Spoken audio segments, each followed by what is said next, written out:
Hello, and welcome to the Metacast Crypto Corner brought to you by Naavik. I'm your host, Nick Ovori. Today, our topic concerns the Web3 marketing stack, and specifically how woefully inadequate it currently is. In Web2, the marketing stack is rich in every area that matters. When a marketer wants to spend on a game, they have many places to do it. They can scale budget up, they can scale budget down, just as needed. They have the tools to measure how effective the spend is by channel. They can measure revenue events and other downstream activity in lots of different ways for days, weeks, months, even years sometimes after the initial conversion. They have the analytics tools to segment and understand their player personas, and they can effectively target these users across a wide variety of channels that serve particular niches. Incredibly accurate LTV models can be built from the data available, and ROAS, return on ad spend, can be calculated even on a long time horizon. And yet, none of this is true in Web3. None at all. The anonymity, the pseudonymity, and the structure of Web3, the decentralized nature of Web3 makes segmentation and understanding of personas hard, if not impossible. And while everything on-chain is by default completely transparent and open, having the wallet and the tokens it contains be the primary identifier is severely limiting. So today we have three guests who can shed light on every part of the current Web3 marketing stack and how it compares to Web2. So I'll introduce the first one here. He's a friend of the pod, Quinn Campbell. Quinn is the VP of Growth at Sky Mavis, which, of course, as I'm sure we all know, is the developer behind the 800-pound gorilla of Web3 games, which is Axie Infinity. Quinn has been on an episode before with the other Nico, back in August, where they talked about publishing in UA, and it was a great episode. So Quinn, I'm excited to have you back. Welcome to the pod. Thanks, Nico. Great to be back here. Awesome. Our second guest, Justin Vogel. He is the co-founder of Safari with a Y. Safari is trying to solve the problem of attribution in Web3, which is the ability to accurately track how effective your spend is by channel and what your ROI or ROAS really is. Justin, welcome to the pod. Thanks. Super excited to be here. Great. And then finally, our third guest, Warren Woodward. Warren is the co-founder of Uptic, UPPTIC. And by the way, all of these companies, all of these links are going to be in the show notes. So don't worry if you missed something. We're going to link out to those as always. And Uptic is a Web3 growth marketing agency that is trying to solve problems for clients in Web3 that we're talking about here. And I believe Axie is a client. I believe Quinn and Warren have worked together. So we're going to have a really great conversation here, I think, about how to scale, automate marketing spend and how to do that attribution piece so that you can accurately do that spend in a way that actually isn't wasteful. All right, Warren, welcome to the pod. Yeah, my pleasure. Really excited to be here with a few of my favorite people and to work with you for the first time, Nico. I'm sure you'll be Awesome. one of my favorite people directly after the class. I'm sure we will. I'm sure we'll be fast friends, just like in Web3. That does seem to happen. You know, we're all sharing the pain, and so shared pain brings a sense of community. Okay, well, with that out of the way, introductions out of the way, let's dive into today's episode. We have a lot to cover, but we have the best possible crew here to cover it. So I'm going to start with kind of an existing practices question, like what are we currently doing? And I think Quinn is absolutely the best to answer that. So Quinn, Axie is probably the biggest, if not the biggest, then one of the biggest Web3 gaming marketers out there. It's big at the very least. Let's put it that way. Can you tell our listeners in as much detail as you're comfortable sharing how you guys are currently doing your user acquisition, how you're growing, how you're marketing? What are the tools that you're using? And then really importantly, what are the biggest gaps that you see in your marketing stack, especially as it compares to Web 2? I know you did mobile growth in the past, so you have a really good comparison point for something that's got a very mature stack versus a very immature stack. Over to you, Quinn. Yeah, I think hearing that intro that you gave at the beginning, where you kind of described how rosy it is in Web 2, right, just made me yearn for like maybe 18 months from now, 24 months from now, when the Web 3 kind of growth tech stack is fully in place. But it's tough right now. It's a lot of kind of hacking together what we can from Web 2 and then just figuring out ways to make it work, right?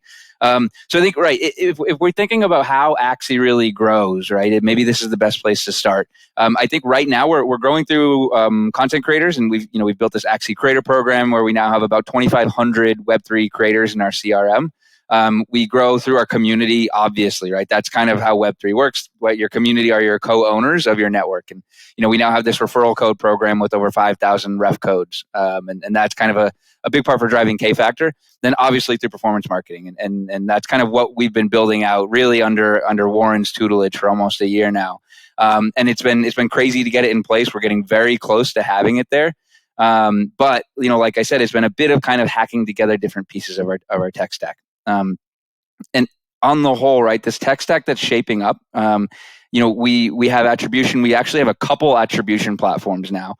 We originally started with one kind of mobile attribution platform that we thought could kind of do everything we needed to. And as we really started trying to get it in place, we realized it could do maybe somewhere between 40 to 60% of what we needed it to do. And I think that's fair. It's a tough thing for like a Web2 attribution platform to solve for, because when you think about attribution in Web2, right, like especially mobile attribution, it's pretty simple. You click on an ad, you get sent to the App Store, you click download, and then all tracking and spending has to occur within that same app. Whereas in Web3, it's like, maybe you'll download through an app store, maybe you'll download desktop, maybe you might even sideload an APK. And then you might have to track that same user across different platforms within the ecosystem. And then all spending that they do doesn't even occur within the app. The spending occurs in a web-based marketplace and is denominated in a currency that doesn't even make sense to a traditional Web2 attribution platform. So it's been really messy getting in that place. But like I said, I think we're close. On top of that, we're working on like product analytics and A/B testing, and that's tough too because existing product analytics suites are very Web2 focused. But maybe I won't dive too far into that part of it unless it kind of circles back later in the pod. Yeah, and if I can just piggyback off of Quinn here, it's definitely been. Quinn's team and our team at Uptick have definitely been in the least fun part of the kind of growth marketing rollout for the last many months, which is just like getting the piping to work. But they're definitely one of the most forward-thinking teams. And to echo Quinn, about a year ago, I was speaking to most of the leading existing measurement providers in mobile. Just like, hey, what are you doing for Web3? Are you tracking it? Are you interested? No one was even really tracking it yet. And now, fast forward, 6 to 9 months, all of them are selling Web3 attribution, but there's not actually anything new. It's just the classic, when you hammer, everything looks like a nail. They're just what we're seeing is they're trying to sell and convince companies that, oh no, this legacy thing we already have, this is actually fine. This will actually solve all your needs. And we're finding the truth is woefully inadequate. It's just, we need to go back to first principles to solve for Web3 attribution to some degree. And that's what we have not seen the existing segment leaders doing that so far. Well, I mean, that's a perfect lead in for Justin here. I was going to do exactly this anyway. I was going to go to you, Warren, and say, hey, what are you guys doing with Axia? And then jump onto the last piece of what Quinn was talking about, which is, the attribution piece. Justin, talk a little bit about what are the holes in that attribution layer, especially as it compares to Web2. Why is it so much harder in Web3? What is it that makes it, people think they can do it, to Warren's point, folks are out there saying oh yeah, we can do it. We can figure this out. And then they can't. What is it that makes it so hard? Yeah, I think that Quinn touched on one of the really big ones, which is that, in Web2, you're driving traffic to your first party application, and then all of the action sort of happens there in a predictable manner. But in Web3, for a DeFi company, for example, they might buy your token on Coinbase, they might buy it on Uniswap, they might buy it on your website. A lot of the activity actually happens away from your first party application when we think about downstream revenue metrics. And so when I think about attribution, the questions around attribution in Web2 is really on the front side. The top of the funnel was where all the messiness was, which is you saw something on Twitter, you clicked a link from there to somewhere else, and then 7 days later you thought about it, and then you went to the website and bought the thing. And going to the website and buying the thing was the simple part in Web2. But now I feel in Web3 it's the opposite, right? It's people are coming from a select few number of channels, Twitter, Discord, somewhere else. But then where they actually buy the thing, there's a huge amount of complexity on that. Do they buy it on Uniswap? Do they buy it on Coinbase? Do they buy it in your marketplace? Do they buy it in another marketplace? You have tokens, you have NFTs, you have multiple different revenue products that get purchased in lots of different places. And I think that that's where a lot of the complexity comes in, is where are people buying the thing in Web3? And then the second big gap I would say is I think that there's been a lot of resistance against, doing attribution of any kind in Web3. And for attribution to really work, the ecosystem has to work together. And I think that's the other big missing gap is wallet companies, NFT marketplaces, all of these other companies will have to come together and share data in a certain way in order for attribution of Web3 to work. And that just doesn't exist at all today. So whatever attribution player comes about, I believe will need to get the ecosystem to work together in a way that is privacy friendly and makes sense. I can see both Warren and Quinn, you want to jump in on this, but I'm going to ask what would be arguably a dumb question or a naive question. I'm going to throw this challenge, like, isn't everything on chain transparent? Like, doesn't that make life easier, right? So yes, it's all happening all over the place, but like, if it's all happening in the same wallet or a series of connected wallets, which is not impossible to track, shouldn't that make attribution actually easier? So let me just throw that question out there. Like, what is preventing somebody from just connecting the dots between the wallets and the transactions and the tokens in those wallets and creating an ecosystem of connected wallets? Like, wouldn't that be a marketer's dream to be able to know exactly what they've bought and what's sitting in that wallet and how much they've spent and when they bought it and exactly what the exchange rate was at that point in time, and like that's literally like the exact amount of spend that they've done? Like, isn't that the dream? And why is that so hard to make work as an attribution play? I think that definitely is the dream, and I think that we're also working towards that dream. But I do think that there is complexity there will always be some off-chain events that need to be tracked.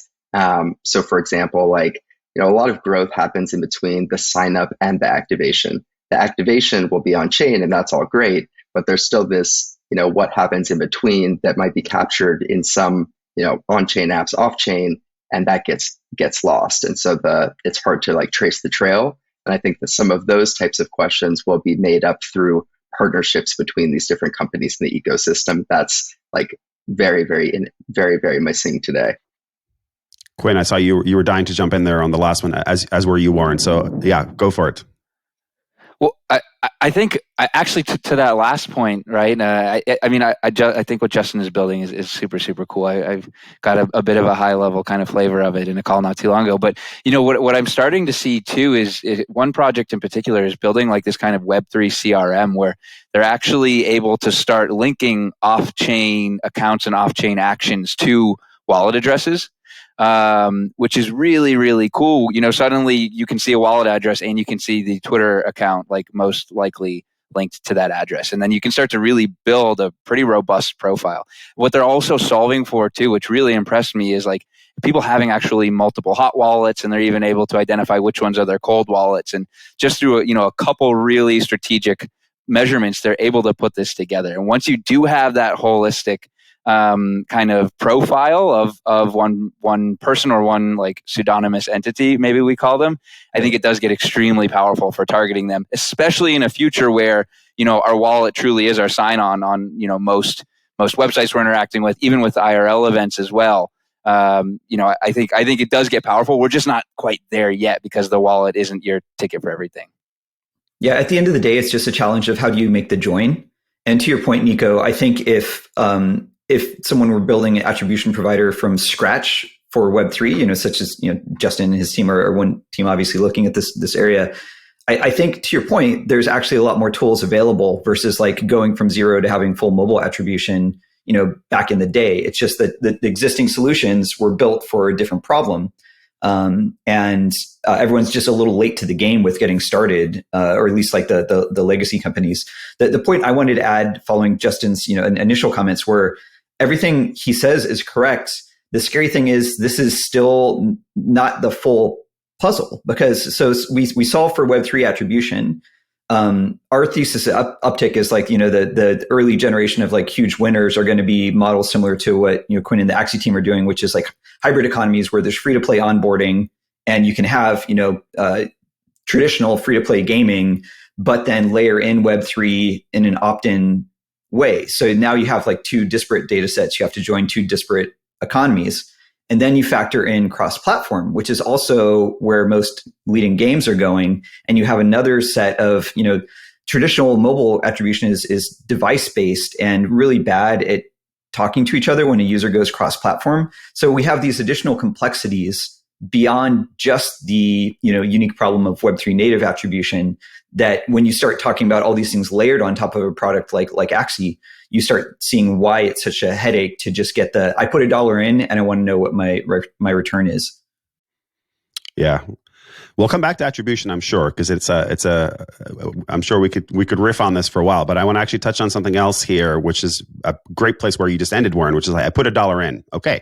So let's talk about, so we were just talking about, okay, what we just talked about was we've already put the $1 in. Now we're trying to figure out like, okay, what is that dollar doing? Like, what is that user that cost me $1? What are they actually doing? Let's talk about finding those users for $1.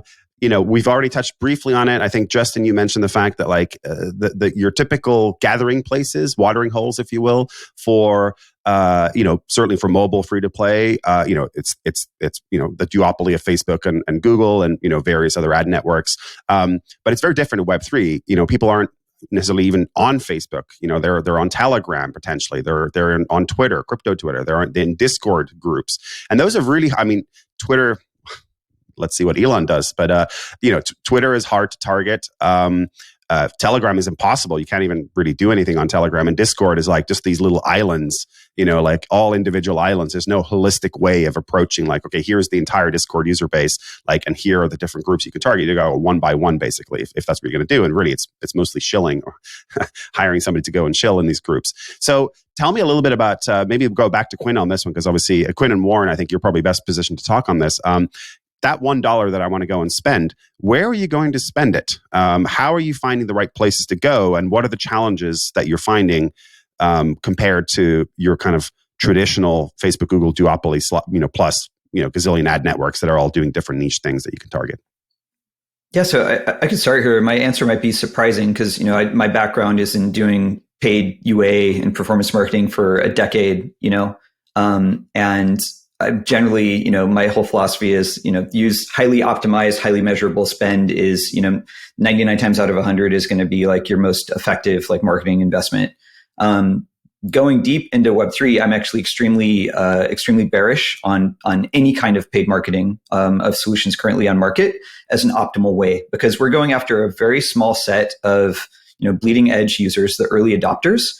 And we've found that in the Web3 space, ads are more commonly associated with scams or shilling of some kind. And we've completely pivoted, for earlier stage. This makes less sense for a more saturated product like Axie that already is top of mind for Web3 native, where, for Axie, it's more a strategy of how do we expand and go to mainstream user base.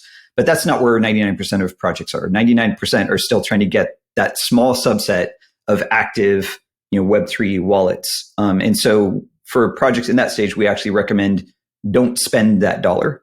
Don't spend that dollar until you have highly saturated the Web3 native space through different types of social proof style marketing and partnerships marketing. And then when you have a fully playable product that has a onboarding that's friendly for mainstream users, then start opening up paid channels. But at that point, your product starts rhyming a lot more with we're in gaming, so it starts rhyming a lot more with the mainstream game. So yeah, we literally don't spend in most cases for, when a product is in targeting Web3 native users only. I really like that response, Warren. And I think that, social capital is like one of the scarcest resources when you're just starting out in Web3, especially, right, where you're asking users to like co-own your network with you. And this was definitely something that was a major focus of Jiho's in the early days of Axie. It was purely about, how do we, through partnerships, kind of increase the social capital of Axie.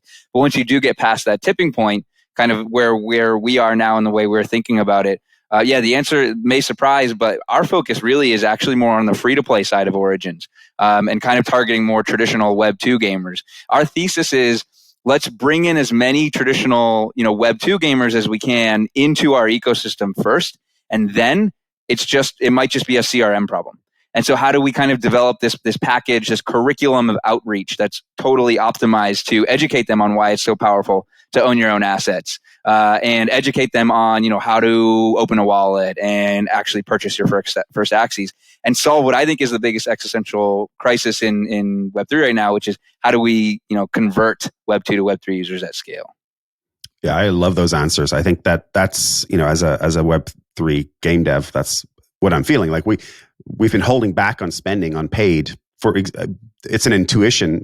You guys are seeing it, front and center, front line. So it's kind of nice, I guess, in a way that you're validating that intuition, which is like, well, it's too early for paid spend at this point in time. It's more just partnerships and like just growing almost like slowly, like it's kind of slowly one by one and getting people to just kind of essentially buy into your vision and buy into what we're doing. And it's interesting to hear you both say that actually, paid marketing is probably not the answer for 99% of projects at this moment in time. And it actually leads nicely into, another question I wanted to ask, which is, hey, how do you convert Web 2 to Web 3? I think that's a natural segue there. Once you do have that game, you've got that playable, you've got that social capital built up, you've got yourself a community that, you've got something there, right? Like it's sticky. You got that, what you would call product market fit, essentially.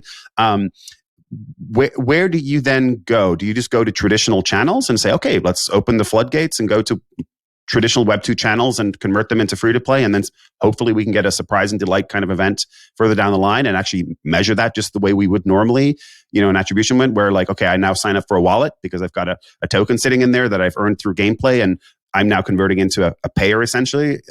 Or is it more complex than that?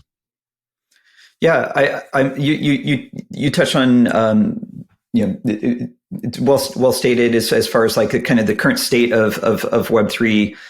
A lot of projects have it backwards, particularly in gaming. Of like things will be gated. It's like buy this NFT, set up your wallet.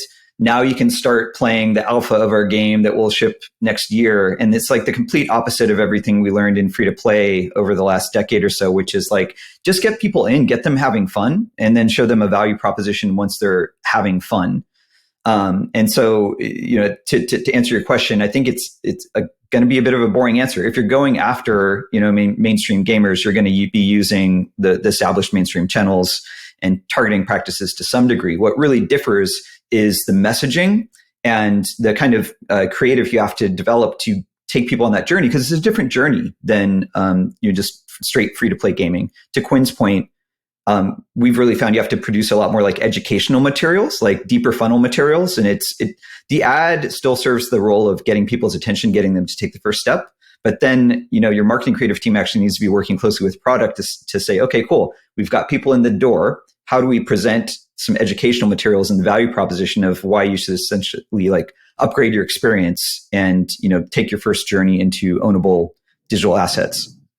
Yes. And this is where at Axie, we lean really heavily on the content creators. This is why we believe content creators are key in Web 2 for sure, but like it's 10x more powerful in Web 3. And like what's really even crazier is most of our team at Sky Mavis was originally onboarded into Web 3 by a content creator. It gets so hard with the breakneck pace, pace of things in Web 3. Content goes stale like that. And so when we first started out, we were trying to produce our own content that was educational and onboarding. And it, by the time we had it done, it was almost too late. And so now through our creator program, we're able to incentivize our creators to basically do all of that community handholding and education for us. And that gets a lot more powerful.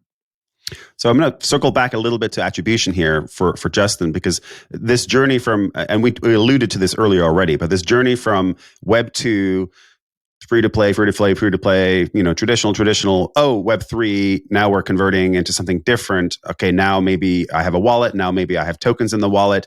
Oh, maybe I'm earning crypto in a currency that doesn't make any sense. We've gone from dollars and cents. I'm spending US dollars to acquire traditional Web 2 player, just like you would normally, and then suddenly it converts into crypto or tokens or something that has uncertain and certainly volatile value, if nothing else, right?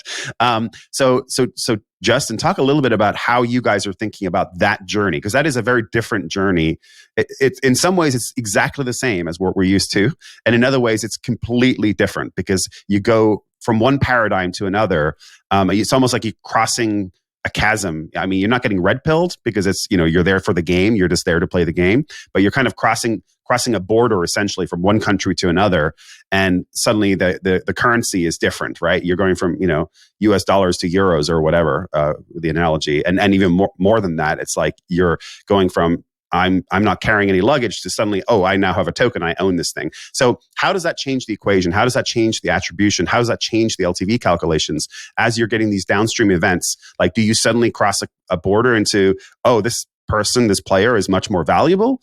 Or is that too simplistic? Like, what changes in your mind as you're thinking about these calculations on the attribution side and the LTV calculations? Like, does it suddenly like 5x or 10x, or is it just like an incremental thing, or does it not matter at all? Is it still just the same kind of equation? A lot of questions in there, but I'm super curious about, because this is the journey that many of us Web3 game devs are going to be taking, right? We're going to be going from this, I'm just building a really fun game. I'm using blockchain technologies and tokens and NFTs to create more interesting gameplay experiences, more valuable, more fun, more engaging, whatever. Game designers are going to decide. But that's the journey we're going to be on. And I, for one, have no idea how to think about that, that crossing of the border piece. So, Justin, yeah, over to you. Wow, you really stuck me with the easy question over here. Hey, you're the attribution guy. You know, that's what you're here for. Yeah, I mean, I think that at this point in time, there isn't a great sense of LTV or most of these metrics that are so commonly understood in Web 2, and that's where a lot of the problem begins. Is that when we talk to so many different companies, many of them have no idea what their ROI is, their ROAS are, et cetera, all these traditional metrics that we're so used to knowing. And LTV was already complex in Web 2, even with all the measurement platforms that we have out there. And I think that, I mean, I'd be curious to know what the Axie team thinks about LTV, but like LTV is like not understood by really any Web3 company I've talked to yet in terms of like what their LTV is. I think we'll certainly get to an understanding of, those types of users that have gone through a lot of this like deep onboarding and education that Quinn has been talking about, obviously become more valuable. But in terms of how we measure that, I think that that's like a much more advanced problem than the type of problem that we're trying to solve today. What we're really trying to solve today is like, we have these two worlds that are so different, Web 2 and Web 3, for many different reasons. How do we stitch together a basic user journey between Web 2 platforms and Web 3 outcomes? And that's really like, I mean, it's probably sounds super crazy coming from like the Web 2 standpoint, but that's really where we are today. It's like, how do we stitch this journey between Web 2 and Web 3? And then on top of that comes the questions of like LTV, et cetera, more advanced level metrics. But yeah, at this point in time, it's really just trying to get a full user journey. Yeah, I was going to say, I think as the market matures, like, again, so much of this is about just like education and demystifying the Web3 space. Because Nico, to your point, I mean, at the end of the day, this conversion journey going across this chasm is very similar to, going from a free to play player to a paying player, which we know is a very small percentage of free to play. And if we do things right as game designers working with the Web3 Lego pieces, it's just an additive element. It's just taking something that you could do before and making it cooler, letting you own that thing, letting it have, trade it on the secondary market, take it into another game and do cool stuff in game B that you got from game A. Like, it doesn't negate anything that was a value proposition of paying for, a non-ownable digital purchase in the old world of free to play. And I think once we remove all the complexity and stigma from it, and we're starting to see this with Reddit and like their mass adoption of their digital collectibles, as they're calling it, the mystique is starting to pan away, and people are just like, oh, these are just like ownable, tradable digital things, and I collect other digital things and buy other digital things, and these just let me do some extra cool stuff with them. Yeah, Quinn, I saw you both nodding vigorously and shaking your head vigorously when Justin was talking, and during this as well. LTV, I think LTV was what you're nodding and shaking your head at. Talk to us a little bit about how, Sky Mavis, how Axie thinks about LTV, and how do you measure it? Well, it's absolutely something that we're trying to solve for. Nobody has cracked like what is LTV in Web3, right? It's exactly what Justin was saying. And like, I actually have some notes here from open conversations that we have. And like Justin and Warren, you probably know most of these already, but I would love to get y'all's thoughts on this too. I do want to touch, before I jump into that, I do want to touch on this stitch the journey together piece thing that both of you guys just brought up.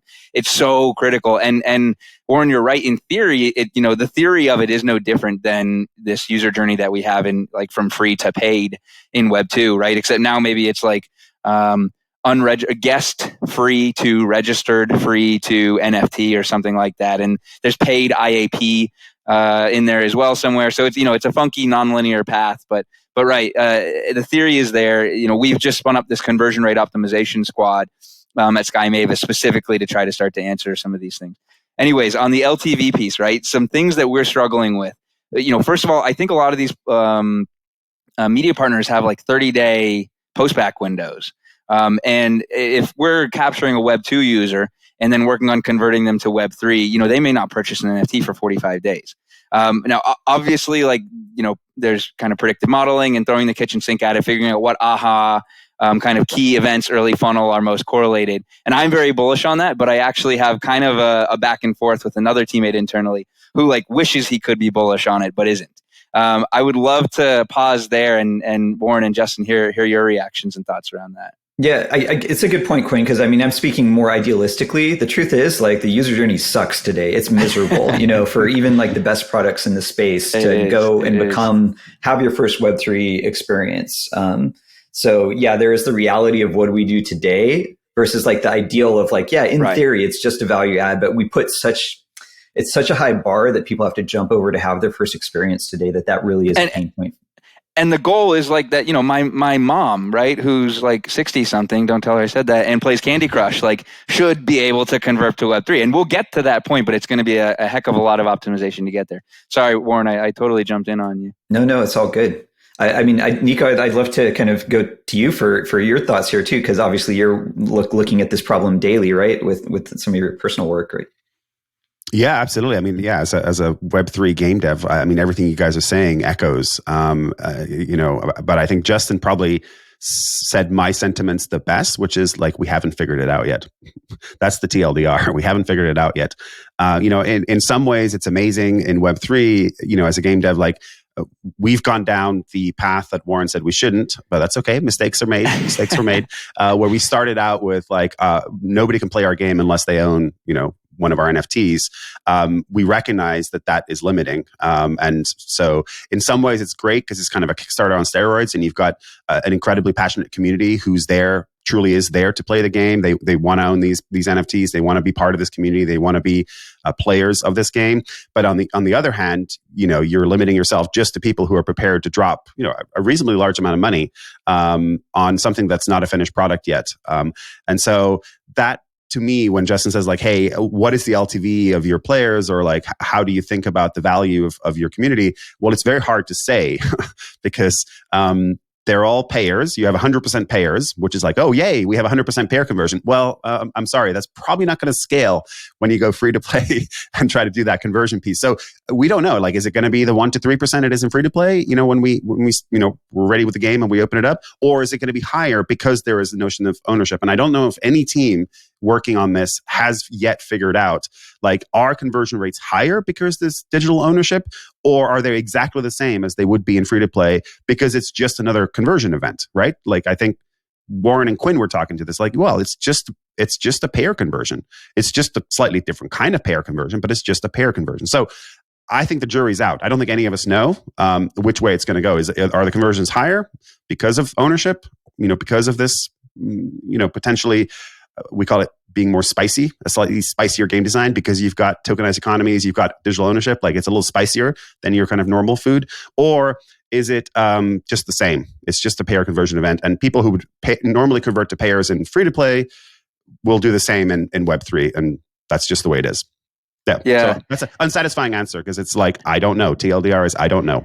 Right. I think what gets interesting specifically around payer conversion is, right now a Web3 user probably has a pretty high intent, right? So you're going to have a high payer conversion there. And so you go, okay, as I open it up to the world, maybe there's a lower payer conversion, but there's certainly this future where, there can be IAP NFTs. So now suddenly the friction to actually paying for an NFT goes down considerably. And so we're actually doing some modeling right now for a bunch of Apple App Store meetings in December to help project what we believe Axi's impact on App Store billings would be. We're actually making an assumption that we'll see similar payer conversion rates on App Store versus what we're seeing in Web3 right now, which might be a big assumption, but I think, it's an interesting kind of angle to take. Yeah. I mean, you got to have a thesis, right? You got to start with a thesis and then kind of either prove it or disprove it, and then we'll see where it goes. But yeah, I mean, that's a perfectly reasonable thesis to take. I'll just quickly add in our team's thesis, if you don't mind, Nico. This will be pretty quick, but to answer that question. So for we're thinking about the next 2 to 3 year period, and our thesis is like LTV will be higher, but conversion will be lower. You're putting additional bars ahead of someone converting to be a Web3 owner, but the value proposition of something, we've had this decade that we normalized of every digital asset you buy in gaming is instantly worth zero, with no exception. And I think once there's more education that you own a thing that exists outside of that experience, and it at least may have some future value if that economy in game stays robust. So higher bar, but more willingness to make larger purchases from that top end of the payer curve because of the spiciness, as you put it. Yeah, I think that's close. That's pretty close to our thesis as well. Probably smaller numbers of payers, but higher willingness to pay and kind of higher threshold. But once you get over that threshold, you're crossing over into kind of a new territory, if you will, where you're prepared to put a bit more down because you're like, yeah, I get the value prop. Like, I own this thing. I get it has residual value. And the cool thing is, and I'll stop after this, is like they're not mutually exclusive. So I think the best games will have like a complete cool. You never have to even touch Web3 if you don't want to. Touch it when you're ready, but you can still be a free to play whale in these hybrid economies if that's your profile. Yeah, that's a big struggle, or not struggle, but maybe fun challenge for us right now, which is, as we do scale, we need to have a Web 2 version of our game, if you will, that is feature complete and is very fun and can accommodate IAP Web 2 whales. But at the same time, it doesn't harm the Web3 experience at all, or make our our asset holders feel like they are missing out or they made the wrong decision. It's a really tough one to balance, but definitely that's what the winning, I think, NFT games of the future will be able to accommodate. Oh man, we are balancing that right now. Like, how do you introduce more assets potentially for free, potentially free to play, potentially not NFTs at all, without pissing off your existing holders? How do you make the game design fair for everybody who participates in different ways? Yeah, it's not an easy challenge. It's fun as a game designer, as a developer. It's fun, intellectually stimulating, but boy, is it not easy. So I'm going to jump onto something that we're kind of skirting around a little bit, and we've every comment has kind of been talking about it a little bit, and I'm just going to tackle it head on, which is, this notion of targeting segmentation, player personas. I'm going to come to Quinn on this one first, because I remember reading somewhere not too long ago that you guys have done a lot of work on player personas and really understanding what kinds of players and payers and scholars and, all of the different player types that you have. I think it was 11, but you're going to correct me here. It's a sizable number. Talk us a little bit about how you did that segmentation in the absence of, all the things that we've talked about, like, all the tools that we're so used to in Web 2. How have you been doing this segmentation and this player persona work? And can you talk a little bit about what these personas are? Because I found it absolutely fascinating reading about it, and it resonated strongly with me, at least. Yeah, it really is so different in a Web3 game versus a Web 2 game, right? Because, we have these 11 different personas or player archetypes that we've identified. And I would say only about half of them actually are gamers, or only about half of them actually play the game that often, right? And I think you could break that set of personas down along a fairly similar kind of line or set of archetypes that you would Web 2 gamers. But what gets really interesting is the part outside of that, because we have really hardcore community members who are only rare asset collectors, or who are only breeders or flippers, or we even have community members who do nothing but participate in our DAO governance discussions every single day. And they are just as much a part of our of Axie as somebody who plays the game itself.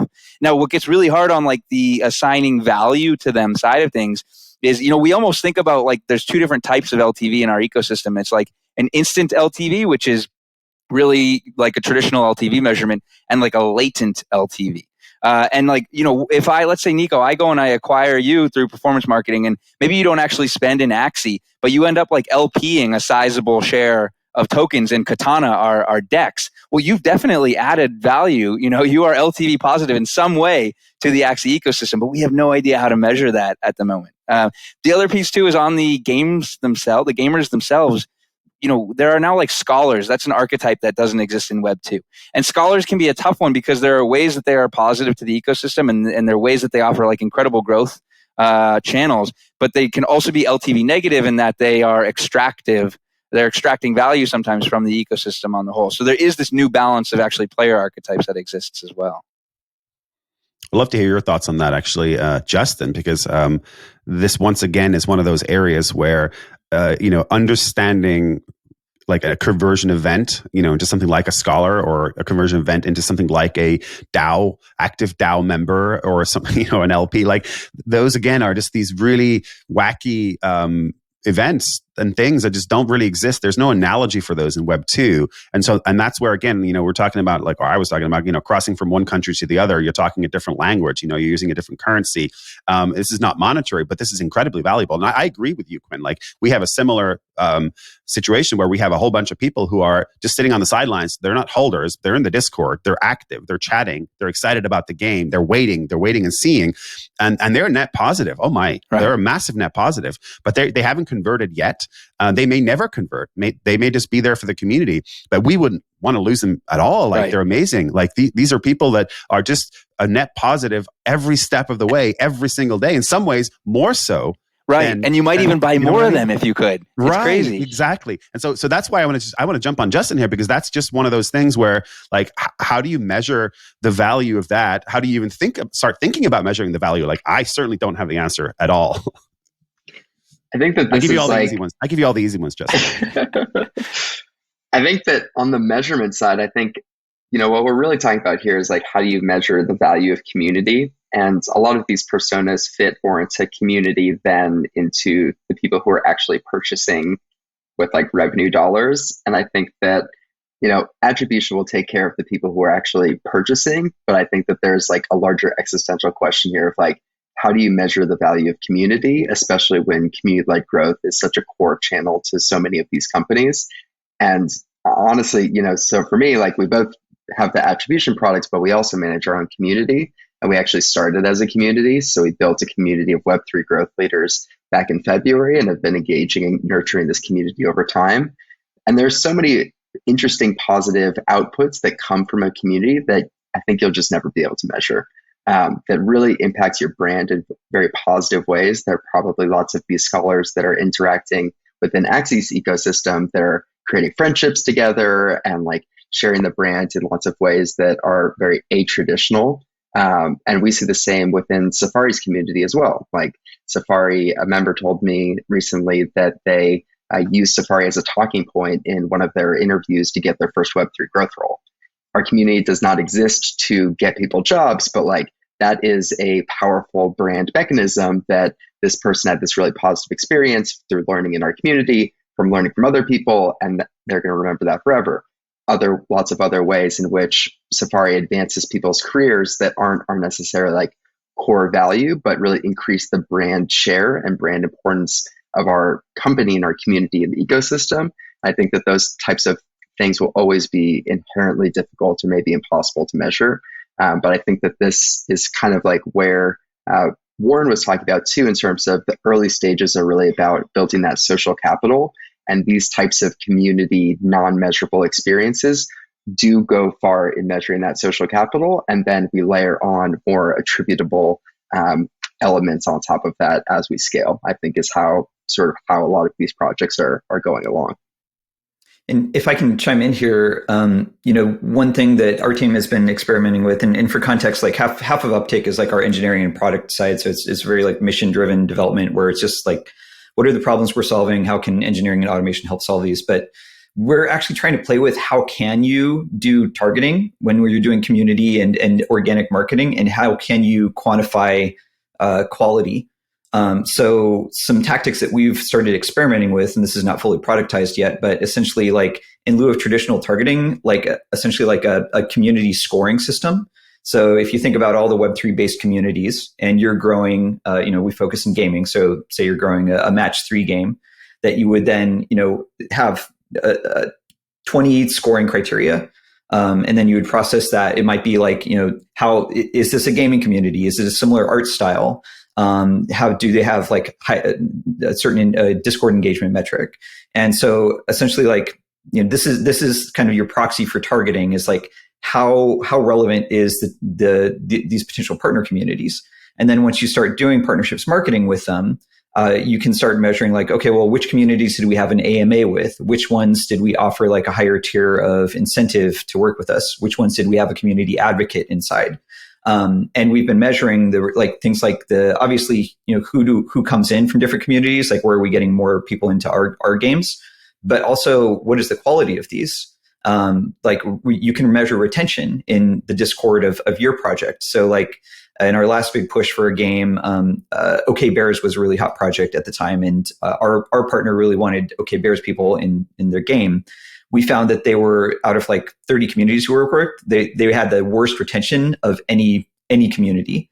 Only about half the people stuck around after 7 days. So even though it's like a high quality community, highly regarded, it had low relevance to the game that we were representing there. And there is data available if you're crafty to kind of piece together these stories. But as a theme with a lot of what we're talking about, there's not like very mature solutions. We're all kind of figuring this out as we go along. Yeah, that the affinity piece is so interesting, and I'm going to poke at that a little bit. I'm going to come back to partnerships marketing, because that's it's a term that I know it's a thing, and obviously it's all about partnerships and these different communities kind of coming together. I want to poke at that a little bit in a second, but first I'm going to come back to affinity. So I used to run Zynga Poker, and then a free to play slots, a mobile game. And free to play slots is an interesting category because the affinity piece is so powerful. And it kind of highlights the point that I'm going to make here really, really well. If you're a slots player, you're a slots player. And you're going to play lots of different slots games. We used to call it you're promiscuous. You'll try different slots games. You'll try almost all of them. You'll stick with a few, 5, 6. You can't play all of them all the time. But the ones that you really like, and you're going to convert it to pair in those. And you might not convert it to pair at all in others. And so this affinity piece is not just like, oh, you're a slots player, I'm going to target slots players. Like, you need to target slots players that play certain kinds of games. And we developed this classic style slot game, one-armed bandit type game. And there was only one other game out there that had that. And when we targeted those, and Facebook still allowed you to target individual apps at that point, when we targeted those players, like, oh my God, like the conversion rates are insane, right? Like, and compared to like a video slots player where conversion rates, solid, but like nowhere near as high as that, right? And so this affinity piece, that's still very nascent in Web3, like the ability to target at that granular level at an individual app or an individual category of apps where there's like a family of them that are, all share certain characteristics. In Web 2, very tried and true. And, even though slots is like a pretty extreme example of it, like, the same thing applies to mid-core and to, casual puzzle games and so on and so forth. In Web 3, that doesn't really exist. I mean, your point, Warren, was well taken, which is like, okay, they targeted the OK Bears community. They thought would be a good fit. It wasn't for whatever reason.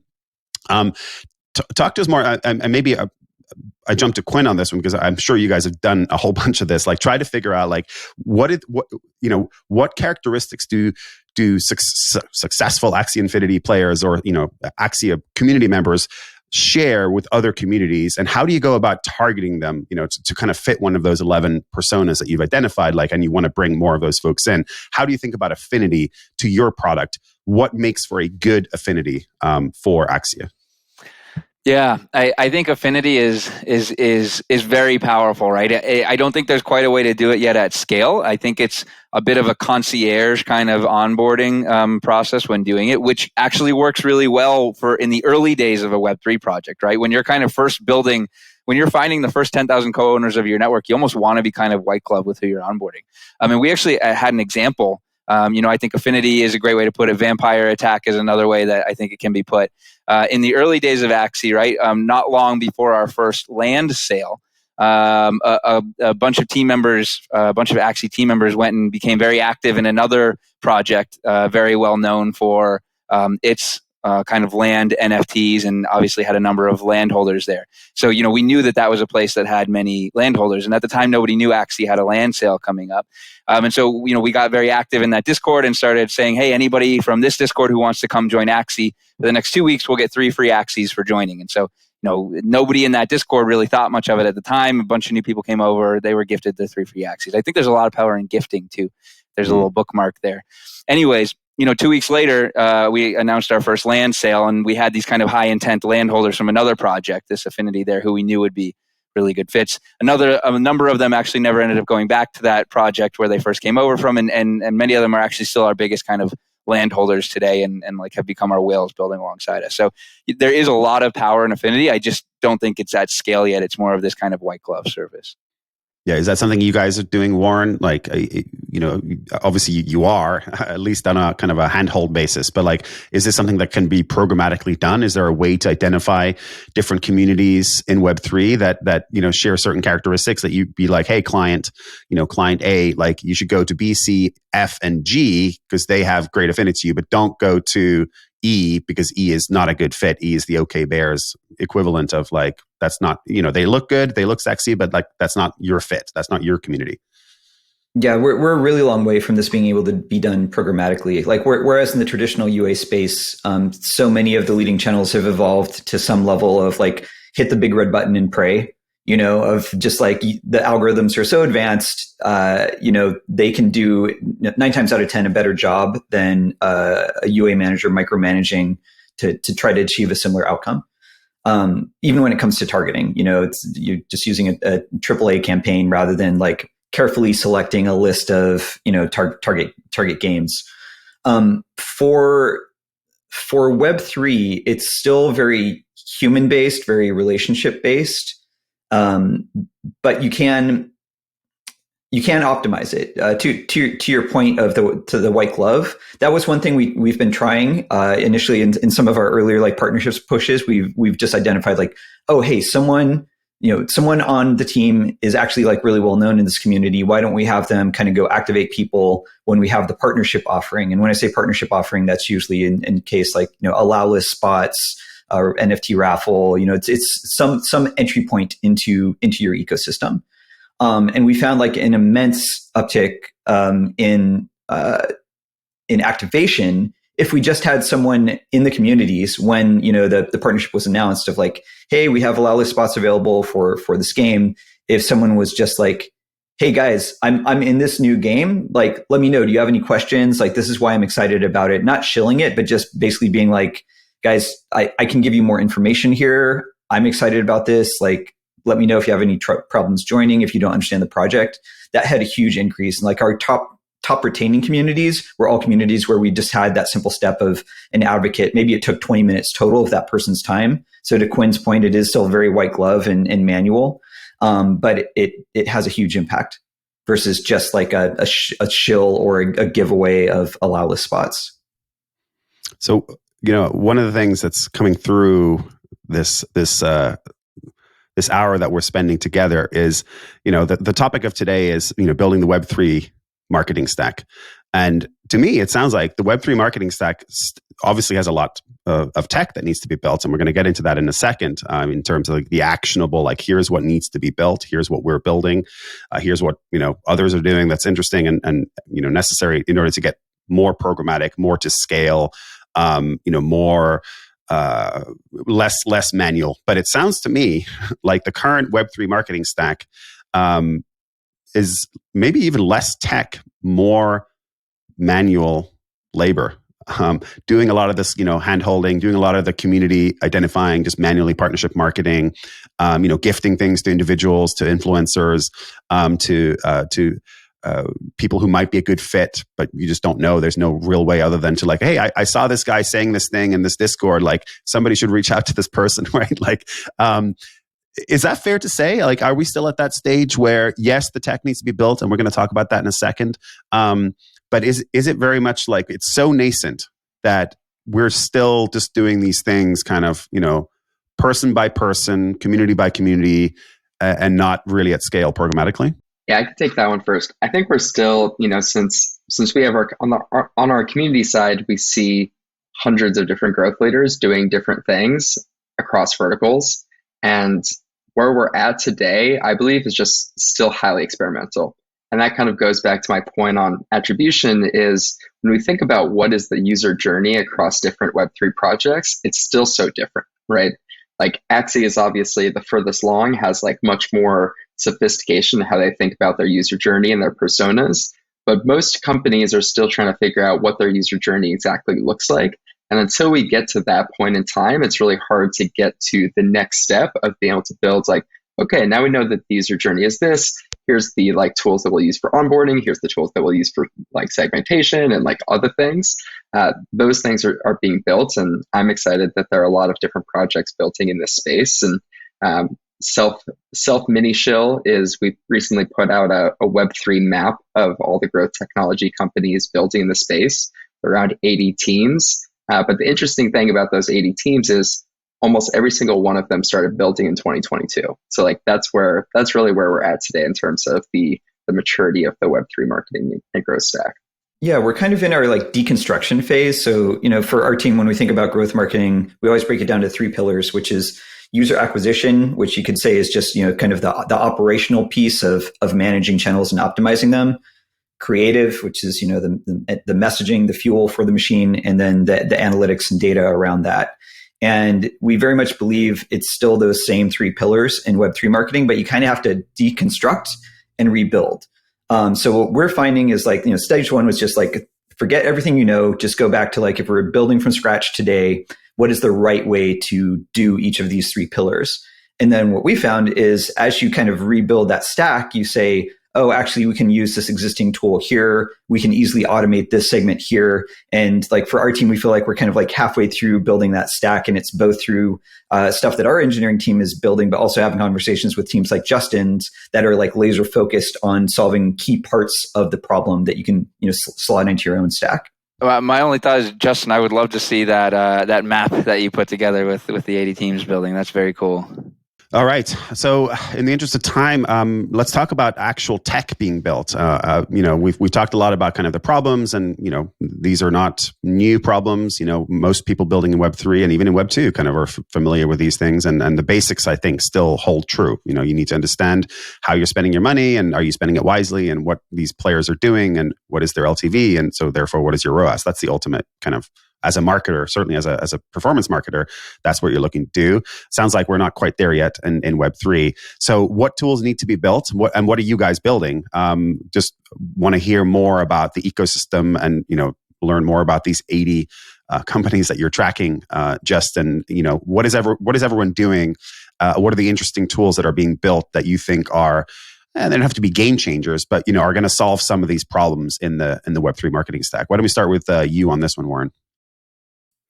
Yeah, sure. I'd say there's a couple of areas that our team is focused on building right now. In the meantime, while we're waiting for like fully mature Web3 native attribution solutions to come to market, we're really focused on like an insights layer and having our data engineering team kind of fill gaps and do those joins manually, to start, and automating those flows. So, when we start working with a game, we can say, okay, cool. Well, how are you tracking at a user account level? What is your existing attribution stack? And then we'll basically go in, what we do have automated is the reporting once we make the join, but we're doing some amount of manual work to piece these things together.